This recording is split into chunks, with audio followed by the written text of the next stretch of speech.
In this video, I'm going to show you how to download the Linn application on your smartphone. So let's get started right away. First of all, open up the iOS App Store or the Google Play Store depending upon your device. And now, once the App Store is opened up, tap on the search box at the top section and then type in Linn and start your search. Once you find the Linn application, go ahead and tap on it and you will see the install button. Tap on the install button and this will begin the download and installation of the Linn application on your smartphone.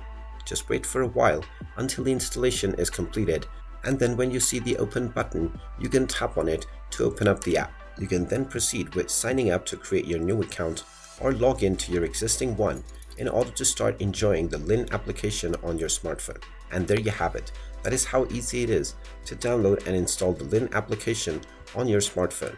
If you find this video helpful, make sure you hit that like button and subscribe to our channel if you haven't done so already. Also ring that notification bell to never miss another update from us. Thank you for watching, and I will see you again in the next video.